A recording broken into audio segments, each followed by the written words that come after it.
So if you've been following me over on Twitter, you know that I've been doing some polls recently on what videos I was gonna do next.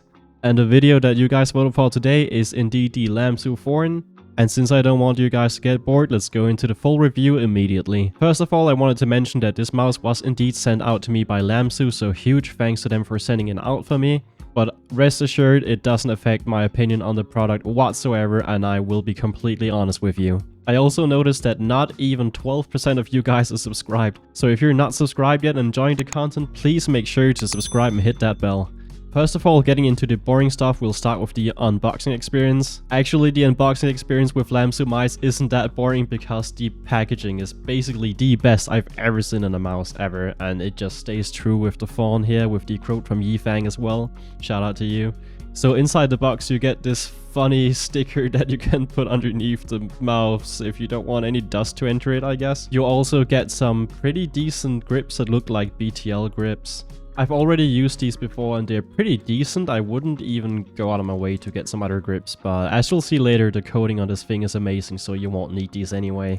You also get some extra skates for your Thorn, and they're amazing as well because LAMZU stock skates are simply the best out there. Then obviously you get the mouse itself, which just looks freaking amazing, besides a few scratches that my copy got, but that's my fault.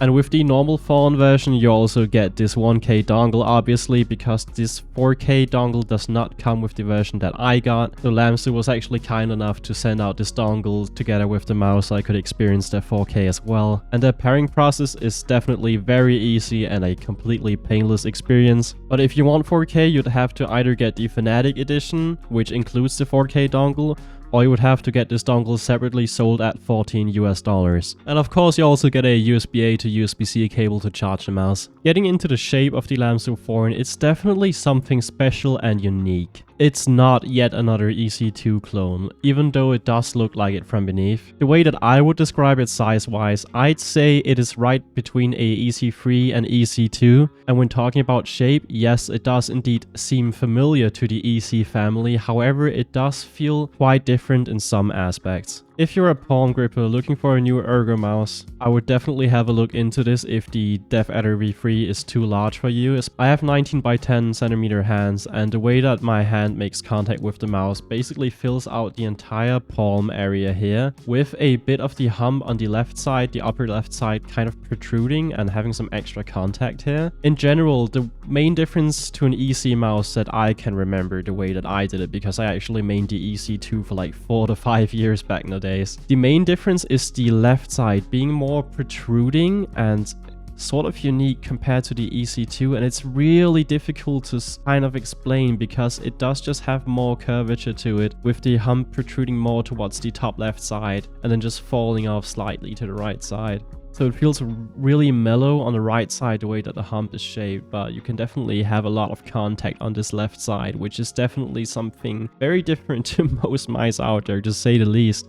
But I can imagine that mostly claw grippers that actually enjoy Ergo mice are looking into this. And since I am an aggressive claw gripper myself, I could definitely recommend this shape due to it really being supportive on the bottom side of your palm grip, where you can just easily rest it for your claw grip here. Also, for those wondering, this is my grip, this is how I hold my mouse. I have my ring finger pushed up against my pinky finger, which is a bit special because most people go like this and have it split up. But the way that I aggressive claw this mouse is pretty different to other mice because you have a lot of contact here on the meat of your thumb on this side because of this protruding left side. And I suppose this is kind of what turns this shape off for many, like Borsey for example, who just didn't like the shape and just prefers the Def Adder V3. I don't have a Dave right here for comparison, but I have owned 2 models before, so I'm definitely familiar with the shape and I know what I'm speaking of. But yeah, if you just want something large, I definitely get the Dave instead, but if you want something a bit more supportive and more unique and also smaller,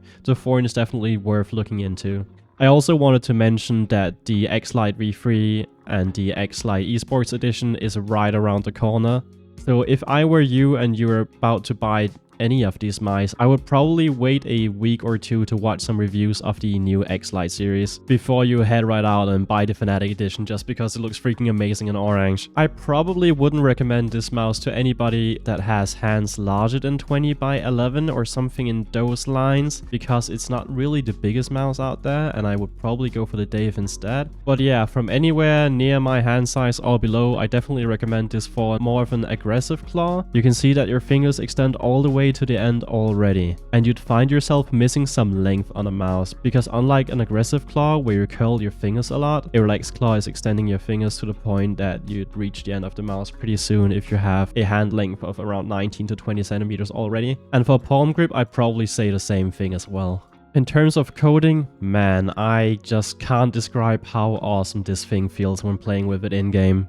The coating on the LAMZU Thorn is the definition of chalky. If you enjoy talking about coatings as much as I do, you will be in love with this thing, because no matter how warm or sweaty your hand is, this thing just fucking grips no matter what. Like here in Switzerland, I've been going from 34 degrees all the way down to -degrees currently, and in all conditions, I have never had any issues gripping the mouse, so I wouldn't even recommend putting grips in this thing at all. The optical switches that they're using in the Thorn are absolutely amazing as well. They're very crisp, very tactile, but not too heavy. In my personal opinion, this is one of the very best optical switch implementations that I've ever felt in a mouse. The side buttons are also very nicely placed, not too big, not too small. The scroll wheel is very tactile, but not too heavy in my opinion, and it can be spammed, but definitely remember that it is more tactile and the steps are more pronounced than most mice out there right now. Mouse 3 is actually rather heavy, and I did find it a bit annoying in games like Fortnite where you use the scroll click a lot. So yeah, just remember that it's pretty heavy, but nice and tactile, but yeah, definitely on the heavier side. In terms of skates, LAMZU skates are, in my opinion, and also in the opinion of most enthusiasts out there, the best stock skates. They remind me a lot of core pads in just being very smooth, a bit more on the speedy side compared to core pads actually, but we're talking about minimal fractions here. And they just glide perfectly well on any mousepad I've ever tried so far. So I definitely say that you don't have to buy aftermarket skates for this thing. Any phone you get is actually 4K compatible. If you get the new Fanatic version, you have the 4K dongle with it included, so you can go ahead and play 4K right away after you pair it, of course. But for anybody else, you'd have to get the 4K dongle sold separately at $14. In my opinion, it's absolutely worth getting just for you to try it out if you haven't tried 4K before. It is a very affordable addition to your purchase that you can make just to try it out in any game you play out there. I personally find 4K a bit more of a gimmick. You can definitely feel a difference in smoothness if you have a really high hertz monitor, which I do as well. But currently, I definitely say that it's more of a personal preference. The 4K implementation has worked perfectly fine, and I won't go into more details than that because I don't feel confident in doing tech tests or anything like that, and also I don't personally care whatsoever. So instead of spreading false information, I will leave that to the professionals instead. When it comes to software, it is actually a really nice experience, especially the way that you have to pair your 4K dongle is very painless and very well made, so props to LAMZU for doing that. When you first get the mouse, the debounce time is set to 8 milliseconds. I have been playing at 2 milliseconds ever since I got it and I've had no issues, so I definitely recommend setting that. Also by default, motion sync is turned on, which I don't recommend actually using because it introduces unnecessary latency in my personal opinion, but then again, this is more of a personal preference thing. There are some people that enjoy this more smooth feeling of it. I just usually turn it off, and since I got the 4K dongle, I use 4K as well, obviously, and I haven't had any issues with compatibility in any of the games that I play. But on some games like Valorant, for example, it is really important to turn on raw input for 4K to actually work correctly. I also usually play at a 1600 DPI, just so there's enough input for 4K to work smoothly, I guess. But then again, I'm not a tech nerd, so don't quote me on that. And then here you can also directly update your firmware of the receiver and the mouse, or even pair the new 4K dongle directly here inside of the tool. So yeah, in terms of mouse softwares out there, this is probably the best that I've seen so far. So props to LAMZU on that.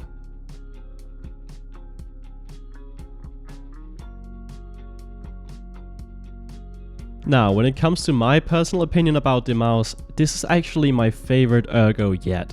Other mice out there that are very interesting are, for example, the DevAdder V3, but it was simply too large for me.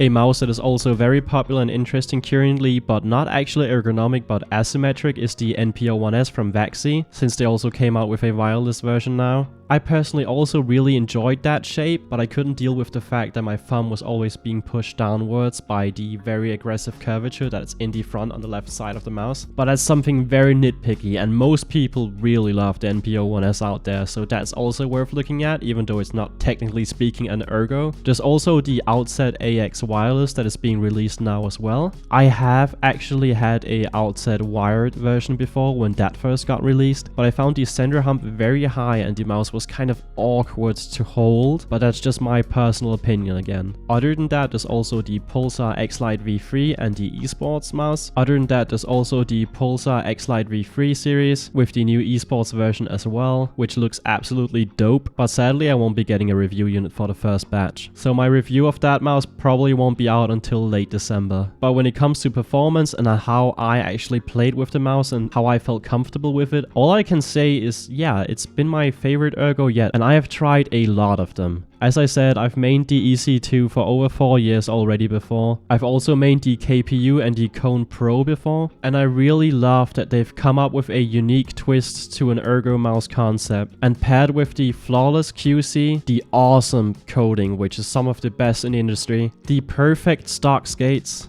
and a weight of 54 grams for a mouse in this category and this size, it is just my favorite option out there right now. Now, to the conclusion, is this your new main? Well, I simply don't know that. As already said, if you have a similar hand size to me, this is definitely worth looking at. I think that it's priced perfectly at $91. I simply don't know a mouse in this category that's also wireless with all of these features and that ticks all of those boxes. So objectively, this mouse is basically flawless, and it really only comes down to if you will actually enjoy the shape or not. If this shape actually suits you well, I can't see a better option out there, not even in the near future. I think that if you're at all interested in an Ergo mouse and have never actually tried one before and want an enthusiast option, you should definitely get the Thorn. And if you like orange, just get the Fanatic version. There's also a charcoal black version which just looks freaking sick. I also think it's important to mention for who this mouse actually is not intended for, and I'd say if you have really large hands, I would not get this mouse, because especially if you play with a relaxed claw grip or a palm grip with large hands, I wouldn't recommend it because your fingers just extends too much. Instead, I would look at either the DeathAdder V3 or the new large-sized X-Lite V3 that is coming in size 3, which is the large model. Or you could also look at the wireless EC1 from Zowie. Other than that, that's about it for this video. Remember to like and subscribe if you actually enjoyed the content, and also hit the bell to be notified of any new reviews, which there are tons of coming.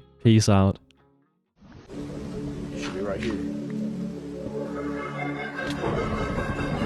No way. No way. You gotta be kidding me.